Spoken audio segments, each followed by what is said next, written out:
certainly with some of the woke stuff that we see here. I don't know what the situation is in South Africa. I haven't been there for several years, but I think there's no question that it's become a quasi-religious movement, and people speak about it with a sort of depth of belief that would normally be reserved for full-on religious organizations.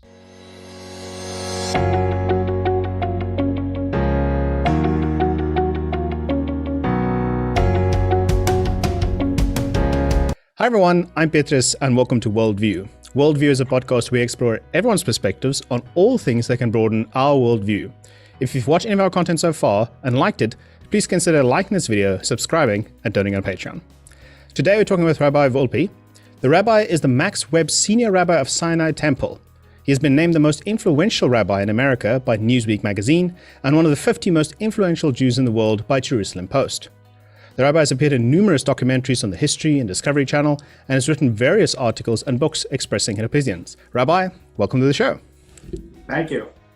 So you recently wrote a book. This is part of what I've talked about first. You recently wrote a book on King David from the Torah. Can you just briefly tell us what the book is focused on? Well, the Yale University Press did a series of Jewish lives, and they were all fairly short, 200 pages or fewer. And they asked me to do one of the books, and I chose David. And so it is, first of all, focused on giving a short biography of David. But the two questions that preoccupied me were, why is David the one who is chosen to be the progenitor of the Messiah in the Jewish and then later on in the Christian traditions? And second, really, I was interested in David's love life. Does David love? Because many, many times David is said to be loved, but it never says explicitly that David loves him. David himself loves. So that intrigued me, and I wanted to explore it in more depth. That's actually fascinating. That's a really good point. I've never really thought about it. I mean, from my perspective, of course, only know David's story from the Bible. And in that scenario, he is quite often referred to as the one who was loved by God. You know, he was repeatedly, that mindset was there. So was there any like exploratory analysis in terms of how you broke down the way that his story is described, or is it more of a historical a document? It's essentially a biography of a biography, because the principal source is the Bible. There are some archaeological bits of evidence, and you can give some context, and obviously commentary helps.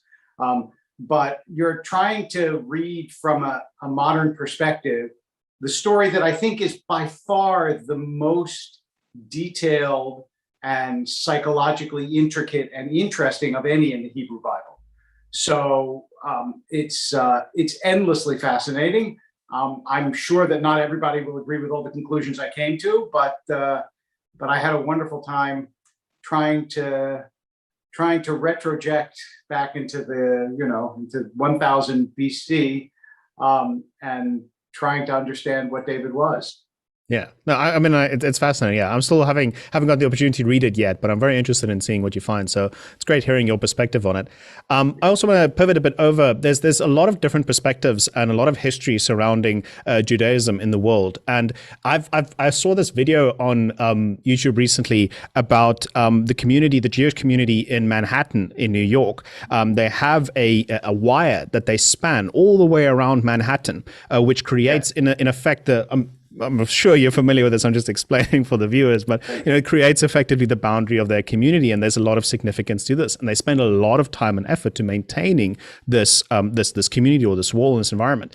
But because of this, a lot of people think about conservative Judaism as a type of an in-group, as an elitist group. They consider themselves like, people think that they're more important. They think that they're more important than other people on earth. Is this even a fair criticism, or is this just an outsider perspective from a community that people don't really know about?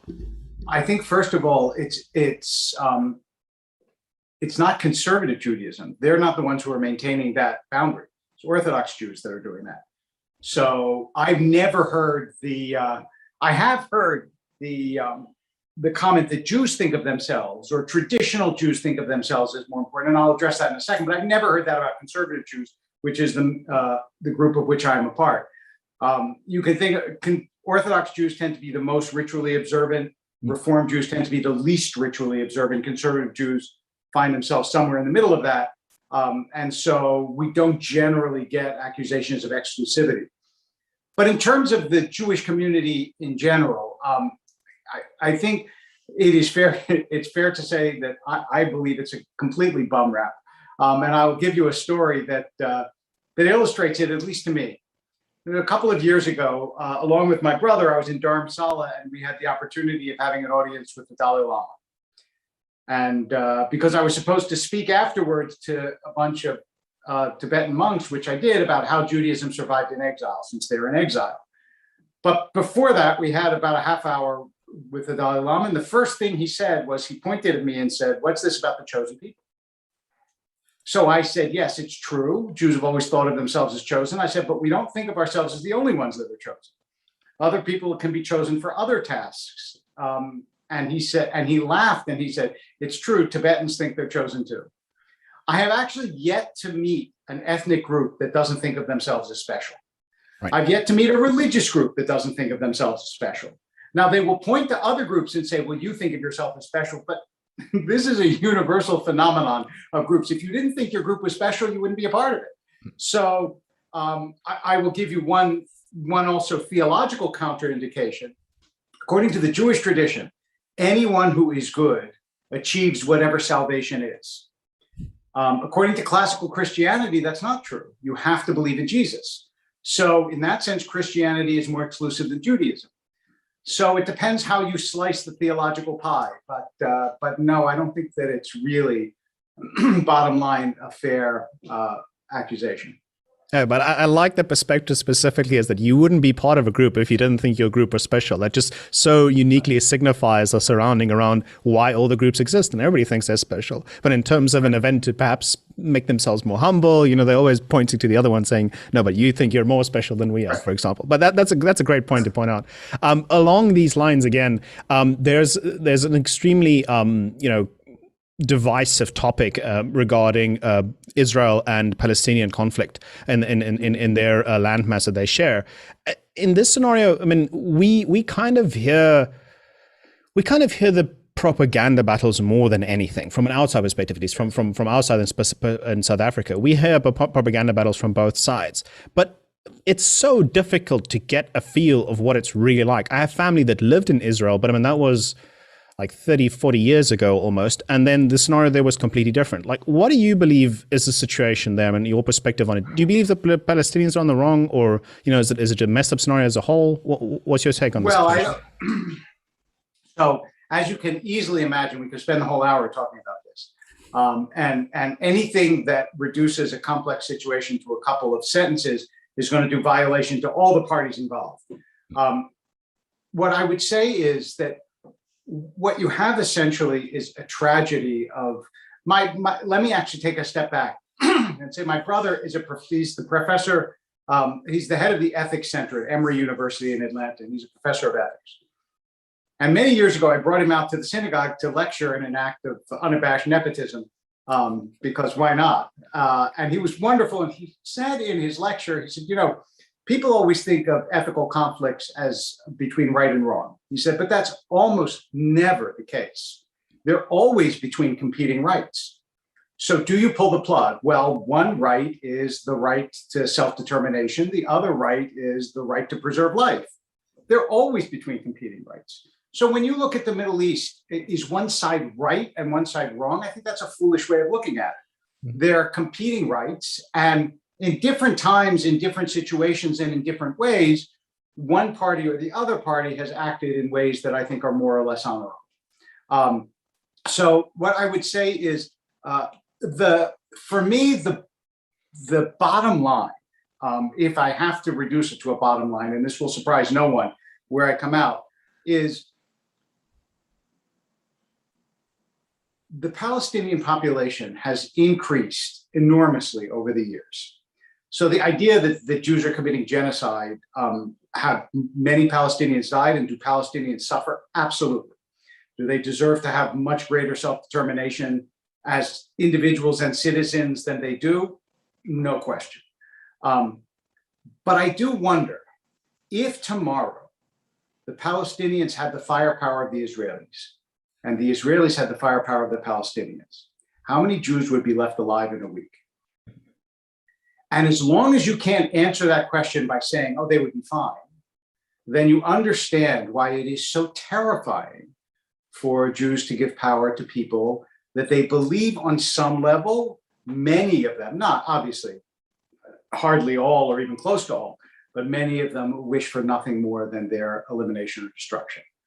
So it's an extremely difficult situation. I don't know how you claw back from that, but I'm hopeful, actually, after the Abraham Accords, that maybe there is going to be a sort of generalized acceptance of the presence of Jews in the Middle East. And if that acceptance begins to spread, then I think the Palestinians can begin to live the lives that they so richly deserve to be able to live like everybody else. So. Yeah, I mean, that really, I think you hit it on the head, just saying it is such an incredibly complex scenario that people that want quick answers are actually just going to create quicker conflicts, if that's a fair sentiment or sentence to say.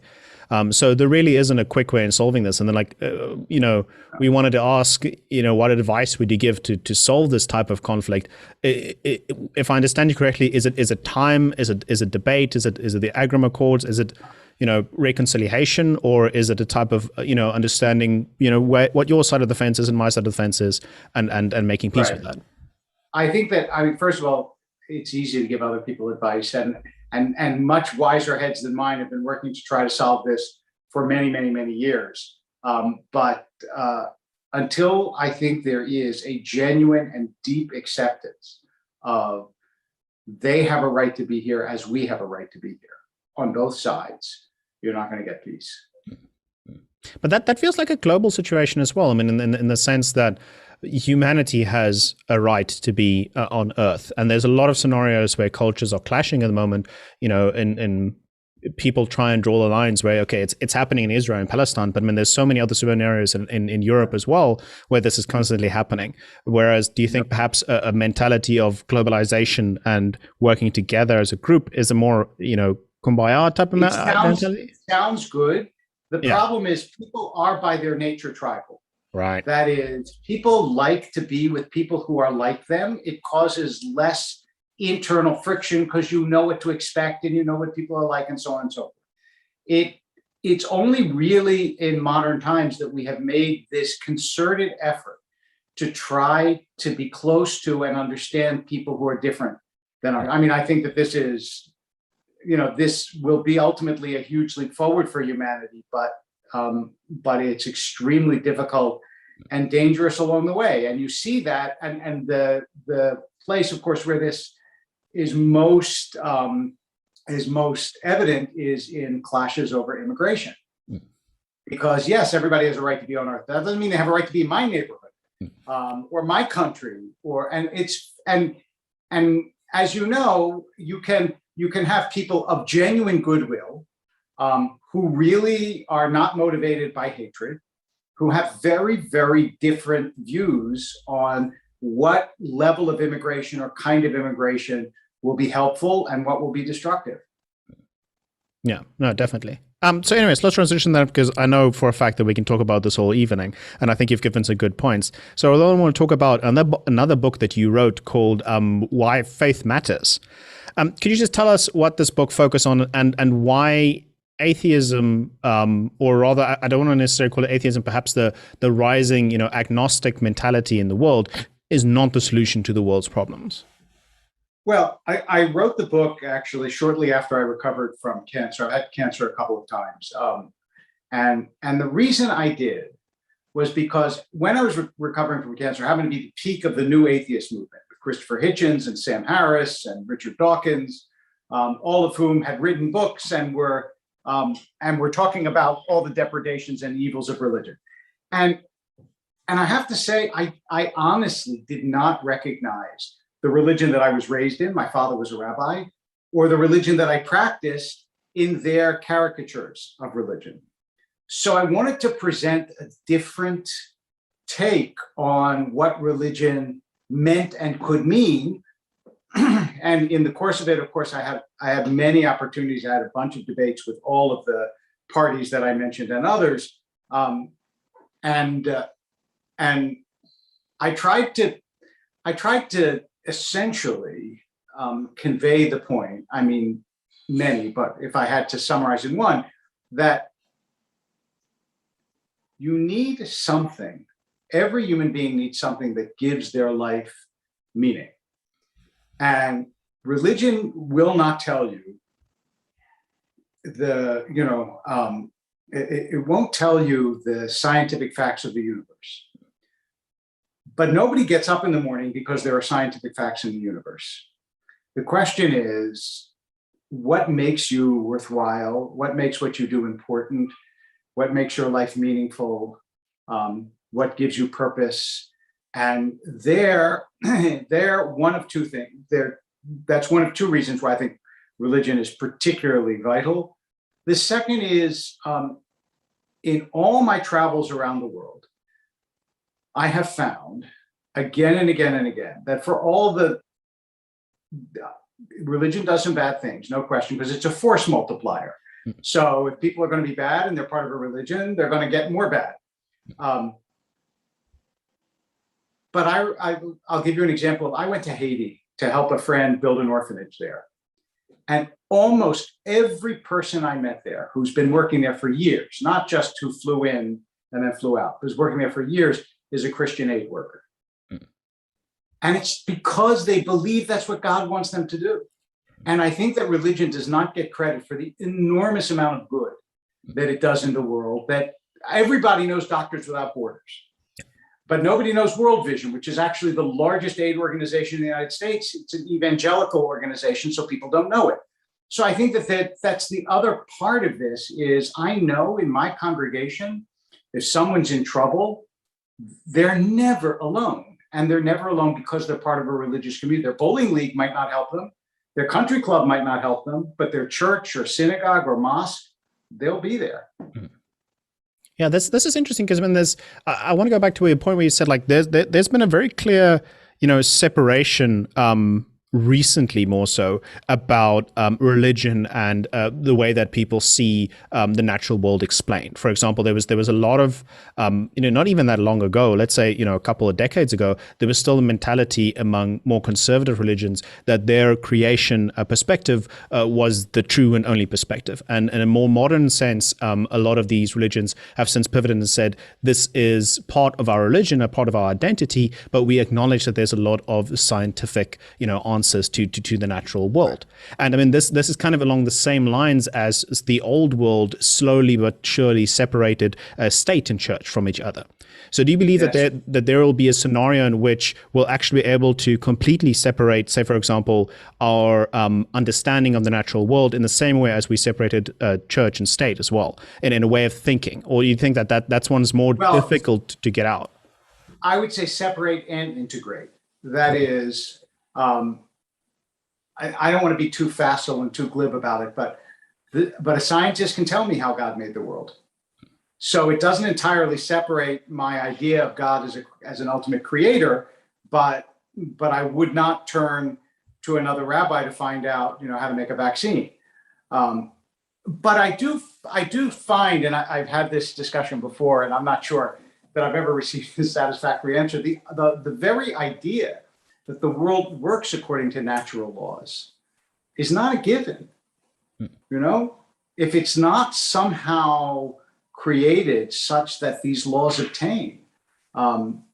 So anyway, I remember the first debate in science and religion I ever had was with the late Stephen Jay Gould, who was a professor at Harvard. Brilliant guy. And I started off with a joke that he was good enough to laugh at, which is that one day at the end of time, scientists look up at God and they say, look, basically, we can do everything you can do. We don't need you anymore. God says, really, everything? And they say, yeah, basically everything. And God says, you can make a human being from dust? And they say, yep. And God says, okay, let's see. So a scientist reaches down, scoops up some dirt, and God says, you get your own dust. And that idea that even the things even the things that we can do are dependent on the creation we're given is a realization I think that religion needs to make us aware of, especially in a time when what we're doing with our planet could imperil it. Yeah, well, that's amazing. I'm actually going to remember that joke because I feel like it so properly illustrates the point that you just made. I love it. So I want to talk next about this is along the lines of growing atheism and growing people that are just agnostic, that just don't care whether there's a God or not. At least in popular debate, especially in the scenario, and we'll talk in a couple of moments about Christopher Hitchens and the other people that you debated with. But in popular debate, do you feel like there's a lack of faith as it's traditionally known, in different religions, and today's woke culture? So in the sense that there's a lot of I want to say, it feels like I'm doing a catch-all phrase here, but let's say there's a lot of woke arguments that's being held that come along with atheism and the benefits that they tout for it. So do you think perhaps, wokeism has become such a strong movement along with these that it's actually become a faith in of itself? Or do you feel like there's no connection really between faith and today's woke culture? I think there's absolutely a connection. Okay. I really do think that Chesterton was a Roman Catholic novelist and writer. He was right. He said, when people stop believing in something, it isn't that they believe in nothing, it's that they'll believe anything. And I really do think that we have this innate capacity for belief, and also for a tribe that is ours. And once it latches on to an idea, even if that idea seems on the face of it to someone on the outside self-evidently overblown or absurd, people will defend it with their teeth. They will not let up. And I think certainly with some of the woke stuff that we see here, I don't know what the situation is in South Africa. I haven't been there for several years, but I think there's no question that it's become a quasi-religious movement. And people speak about it with a sort of depth of belief that would normally be reserved for full-on religious organizations. The thing is and this is an argument that I've heard people mention that say that wokeism is the new religion. It's like other religions in the world have had a lot of time and a lot of academic, thorough thought and study put into it by professionals and other, people of the community alike. So it's had time to evolve to a point where modern Judaism, modern Christianity and so on is incredibly accepting and compatible with the very freedom that the Western world really has at a core of its identity.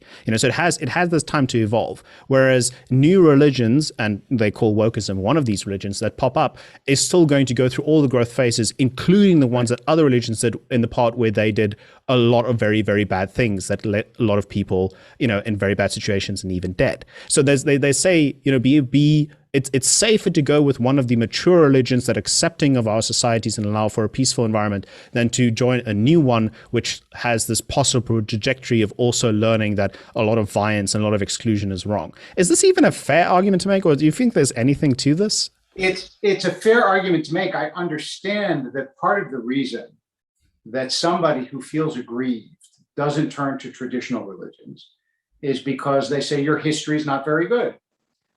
When someone, for example, says, if you look for who abolished slavery, it was Christianity, which is true, right? In the East, it wasn't abolished. In the Arab world, it wasn't abolished. It was abolished under Christianity. They'll still say, okay, so for thousands of years, it was great. And now you're telling me they abolished it a little before someone else. Even so, that's not enough of an endorsement for me to think that Christianity has, my best interest at heart as a person who's going to be a minority. So I understand why, as in every generation, I think that there are a couple of phenomena going on. One is there has been gradually a reclaiming of the dispossessed. So the reclaiming of voices that we didn't used to hear, women's voices, voices of color, all of those people who were effectively muzzled by history, now they're speaking. And when they're speaking, when you first get your voice, I think there's a natural tendency to want to only hear me because I've been listening to you for so long, just listen to us. I get that. The second part of this that I think is at least worth thinking about is we are the first generation, or maybe now the second generation, depending on how you measure, where children had vital life skills that parents didn't have. That never happened before in history. My daughter knows how to work my computer much better than I do. She's 24. But 100 years ago, a 24-year-old didn't have any essential life skills that her parents didn't already know better than she did. So I think there is now an assumption of authority in other areas that younger people are arrogating to themselves because they're used to knowing things that older people just don't know. And when you put this together with the power that being a victim gives you in modern society, which, by the way, is in a way a tribute to Western culture, because the reason you have power as a victim is because Western culture takes victims seriously as opposed to just disregarding them. But when you put all that together, it becomes a sort of toxically overblown brew, and that's what we're dealing with. Mm-hmm. Oh, that's a fantastic. I've never actually even thought about it like that. I mean, it really is a scenario of the rate at which we develop technologically and socially as a society within the last couple of generations has been so incredibly quick that younger people that have an ability to, more agile minds, more adaptable to scenarios than older people perhaps, have just been able to adjust so quickly, so much better to that they actually know stuff better than the old generations do. And then that, in the mindset of knowing something which people that have lived longer should know, at least in their perspectives, combined with the power of world culture, that's a very, very, very interesting. I mean, I've really never combined those two. So, wow, okay, that's really cool. I also want to talk about because we've mentioned Harrison and Christopher Hitchens and so on forth that you've had many debates with. There's tons of them available on YouTube, which I recommend people to see them, and they're fantastic, good natured debates on the case of atheism and religion. But we unfortunately lost Christopher Hitchens because he died of cancer, I think, in 2013. And he was seen by many as a really honorable and very charismatic debater. At least in the ones that I watched between yourself and him, it was really, there was no animosity between the two. It was just good, discussion being had. It's rumored that you wrote to him just before he died. What was your opinion of the man? So, first of all, I actually wrote an obituary. Actually, I wrote 3 obituaries. I think one for the Washington Post, one for Slate, and one for the Jewish Journal, which, if people are interested, they can look up jewishjournal.com and Wolpe and Hitchens, and you'll find in more detail what I thought about him.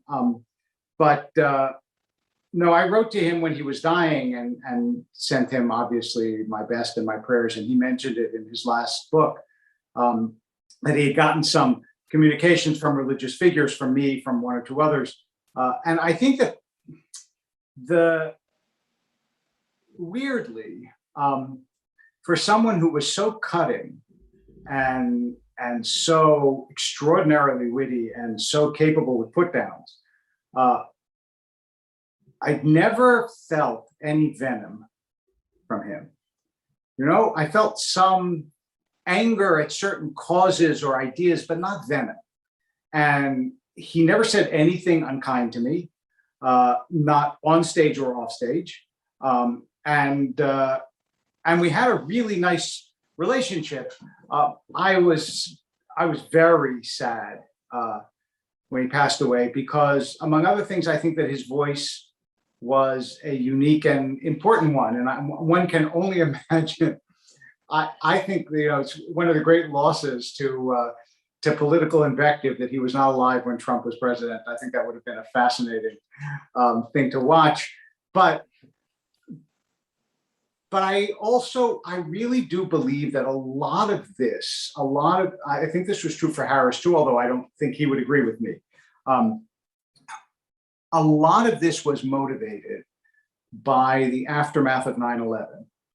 And by the sense that Islam, especially Islamism and radical Islam, was a really dangerous threat. Remember that Hitchens, to the end of his life, defended the Iraq War, even when some of its most stalwart defenders stopped defending it. And so I think that some of their hostility to religion in general really had its seeds in hostility to Islamism in particular. And so I did not find, as a non-literalist rabbi, that they had the same, I mean, they would get frustrated with this argument or that argument. And I think they felt that it was a little slippery, and why wouldn't I just be a fundamentalist, because that would be so much easier to attack. But I don't think that the hostility was there, at least not in my experience. Mm-hmm. Yeah, there really is in no way. I mean, I say this from a completely different perspective than perhaps yourself or even Christopher. There was really no scenario in those debates where I felt that he was angry at you. But I understand your perspective in the sense that perhaps he wasn't angry at Judaism or what perhaps you said or debates that you've made, but more along the lines of different religions that he held accountable for actions that were taken, like, for example, 9/11. And in that sense, I feel like a lot of people are acting quite negatively towards other issues like immigration based on the same principle, or is that not accurate? I think that's probably true. Also, I think there are always personal questions. After he died, I read his autobiography, Hitch 22. So what I did not, I mean, I knew that he had discovered that he was Jewish in his 30s or 40s. I read his essays about that. What I did not know until I read his autobiography was that his mother had run away with a priest, and the two of them died in a suicide pact. Now, I don't even know. I'm no psychoanalyst, but I can't imagine that predisposes you to think well of religion. And so part of for all of us, look, I'm a rabbi's son. Did that have an influence in my becoming a rabbi? Clearly it did. For all of us, your experiences, especially your childhood experiences, are not irrelevant. And I don't want to speak about it as though it's only a political question. It's also a personal question. No, I mean, I agree with that entirely. It's a situation that's so complex that I feel like, again, it's one of the things we could talk very long about, but more along the lines of respecting people's, quite obviously biased perspectives on a situation or discussion point that is extremely personal has to probably to take an account in these type of debates. How do you, I mean, I'm sure at some point in the debate, you kind of just want to tell that person, okay, the point you're making is, I mean, sure, but you're incredibly biased. Like, there's no way in which you can be making that point objectively. How do you handle that conflict scenario in a debate? Or is that even, I mean, you can't even go there, right? Because otherwise you're attacking the person, right? Well, yeah, yes, I think that's true. And also it doesn't work. I mean, the people that I was debating were much too smart and skilled to say, okay, you're right. The one time, I remember one of our debates, the moderator asked us each, what makes you most doubt your own position? And Hitchens didn't really give an answer. He didn't give a good answer. It was the only time I felt a little disappointed with him, was because I thought, I think that he was too much of a combatant to even give that up. He wasn't speaking but nonetheless, I have to say it was a fantastic experience to get to know him and to debate him. And I'm sorry that I didn't have more. I remember when someone once asked me, why did you decide, of all people, why would you debate Christopher Hitchens? And I said that the Talmud has this saying that if you're going to hang yourself, you should do it from a tall tree. So I figured if I'm going to lose a debate, I may as well lose it to the best, as opposed to, lose it to somebody who's going to say, oh, you lost it to him. If I lost to Hitchens, no one would say, I can't believe you lost to Christopher Hitchens. So.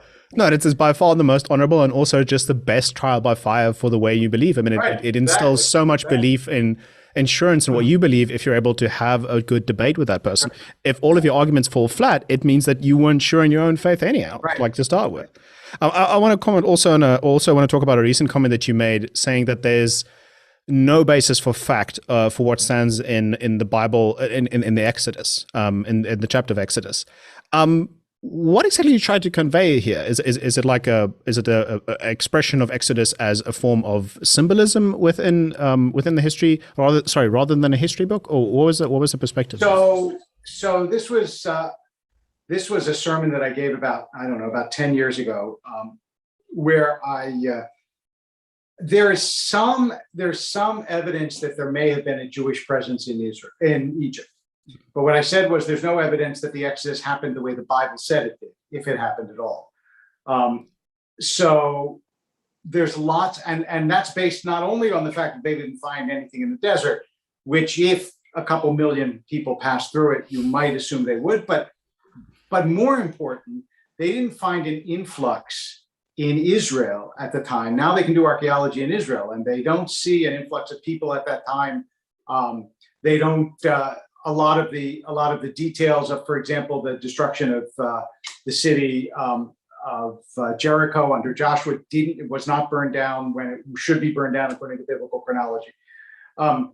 I did favorably review a book by Richard Elliott Friedman, I reviewed it in the New York Times, where he claims that the Levites were the ones who left Egypt, and he makes a very good case based on various bits of information. However, all of this doesn't exactly address your question, which is why did I do it in the first place? The reason I did it was, if you make a theological claim, like God exists, you can't prove or disprove that historically or scientifically.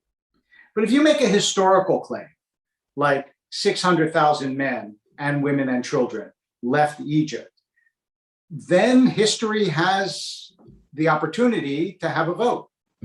And if the history doesn't support the claim, then you have to say the point of this claim is not actually to be factual, but to be true. And I gave the sermon to my congregation, many of whom, maybe even most of whom, are Iranian Jews that left Iran when the Shah fell in 79 and 80.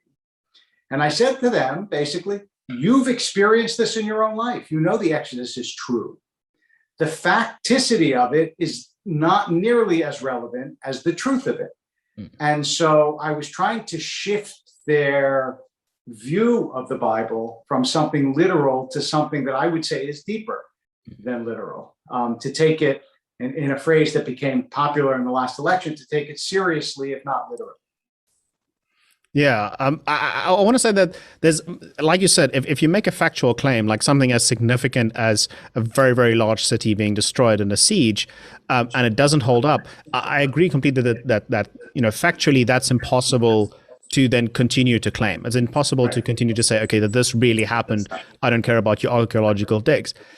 The complexity, or the complexity that I have with that scenario is it is an incredible, elaborate and complex tale with a lot of very fine details that have been written in Exodus in the way that it's described. And usually in other myths that we have from around the world and other mythological, stories and figures, which are also incredibly complex and have a lot of detail in them, there's some truth to it. Like there's some point at which this specific fact, which became so refined over history, it had some origin in something that was obscure that somebody tried to clear up by giving it a factual point. And in this line, do you think that the book that you reviewed about the Levites leaving Egypt, do you think that might have been the origin and then it got blown up into the bigger story? Or I think what you said is exactly right and very astute. And I think there must be some historical kernel to the story of the Exodus. I just don't think it's a literal accounting.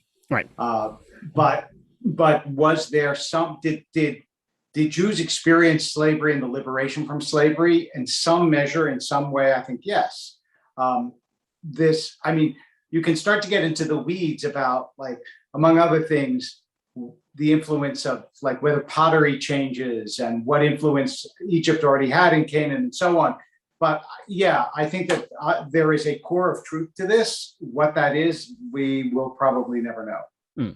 Well, I mean, in a broader sense, I think it would also be interesting to explore along the same lines that there are a lot of tales that's told in the Torah or in the Old Testament Bible.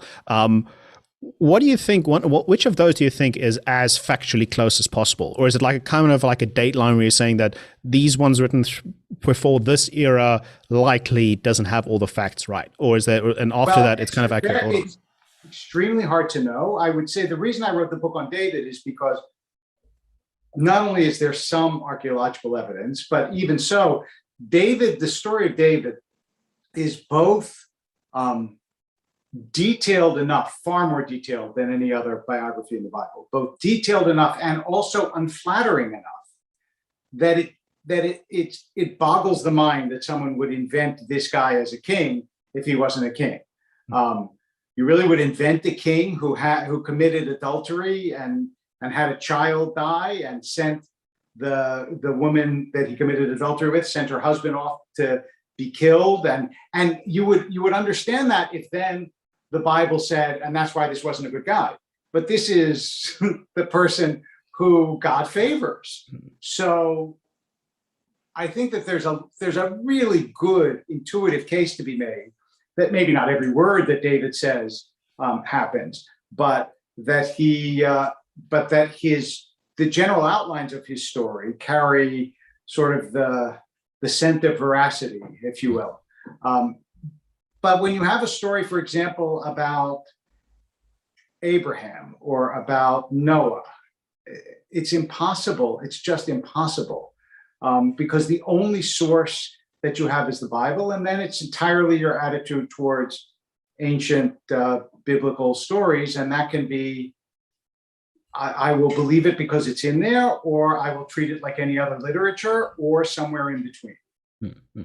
Yeah, okay, no, that's a great perspective as well. I mean, I agree with that as well in the sense that sometimes history is, like, especially when history has been written by the victor, they paint themselves in a ridiculously positive light because, I mean, they're the victor. They can write whatever they want.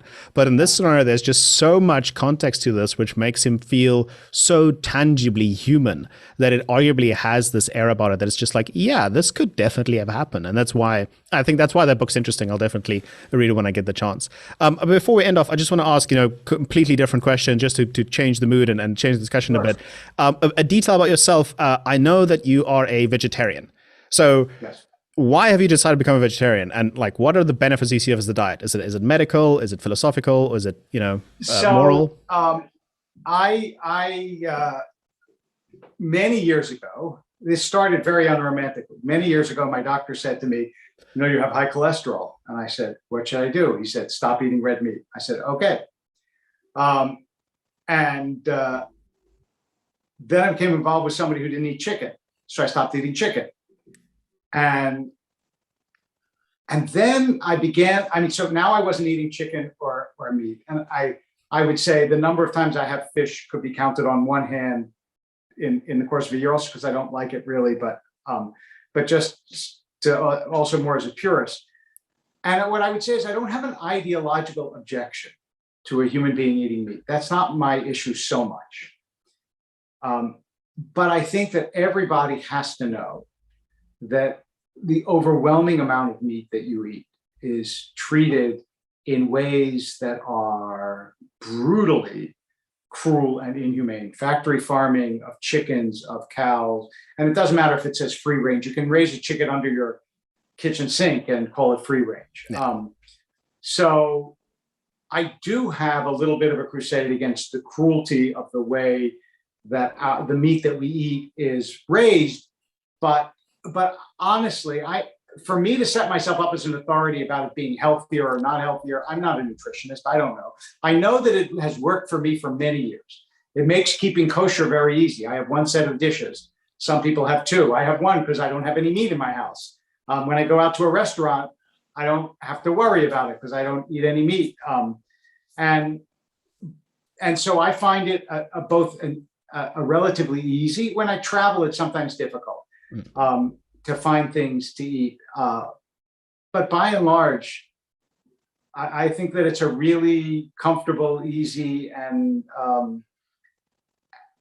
morally, I would say, not perfect, but certainly morally in advance on eating animals that are tortured before they come to your dinner table. Yeah. I mean, I was a vegetarian for, well, I should also say pescatarian. I ate a lot of fish still, but I was a pescatarian for 6 years. And in that scenario, I also found that being, not eating meat there's so much benefits in terms of financial benefits as well. And there's a lot of interest in that people take in the way that you prepare food, because South Africa, one of our identifying features is the fact that we call it braai, which is just we grill, we barbecue a lot. And everybody barbecues meat here. We even have a barbecue day where everybody barbecues meat. It's a cultural identity. So it's a bit more difficult to be vegetarian here, but just along the lines of the interesting things, the explorations that you take with food when you're not allowed to add meat to it. The question I get most asked when I was a vegetarian was, how do you make food interesting? How is vegetables interesting? And that type of journey and that type of perspective was just a lot of fun to me, because I'm a foodie. I love food, so finding something which is different or interesting was actually motivation. So that's a great perspective as well, and I definitely agree from a industrialized perspective on meat production. There is so much that's theoretical in the way that animals are supposed to be treated humanely, which are in practice so incredibly difficult to police that you can't accurately say that without visiting the farm and seeing what the conditions the animals are in, that this is fair. And even if they do that, the financial burden of creating that type of environment in comparison to the people that they compete with is also very difficult, which is why it's cheaper to be a vegetarian, because it's expensive to keep animals around. So there's a lot of scenario and case around this, but I find it fascinating, find it interesting. So I think that is pretty much it. I don't want to use too much of your time, so I just want to say thank you so much for the discussion. I think it's been absolutely fascinating. I really enjoyed it. Yeah. And I really have to say it's absolutely a privilege to be able to speak to you. I know you've had way more interesting and complex debates than mine, or at least even not even a debate, but interviews. But I just love having the perspective able for us to share. And also my experience in South Africa was I was there a couple of years ago for what's called Limud, which is a Jewish study session. So I went to Durban, Cape Town, and Johannesburg. And I will just tell you one anecdote. First of all, I also went on safari. It's a fascinating, amazing, and obviously very complex country. So when I got to Johannesburg, I had a terrible cold, really the worst that I've had in years. This was, I think, 3 years ago. And I gave the first half of my session, and then I said, honestly, I feel faint. I can't. I'm sorry. I'll continue later today. I went back to my room. I lay down, and then there was a knock at the door. When I opened the door, there were 6 doctors there. And I thought, this is a very impressive country. It's like we have an ENT, we have a gastroenterologist, we have an internist. What do you need? Well, that's really, really impressive. Very impressive, I have to say. Oh wow, yeah. No, that's like an amazing community you talk to be able to have that available. So kudos to them as well. So if there's anything else, do you want to add anything else or plug something? Thank you. No, other than it's been a great pleasure, and thank you for having me. Okay, great. I just want to say to our viewers, if you've made it thus far and you believe in the perspective that the rabbi presents forward and the message that he sends, the interesting debates or questions that he has, please by all means share this. It helps, obviously to reach different perspectives to people, and also us as a YouTube channels, it helps us grow as well. So for those of you that made it thus far, thank you so much for watching. This has been WorldView. Thank you so much, Rabbi.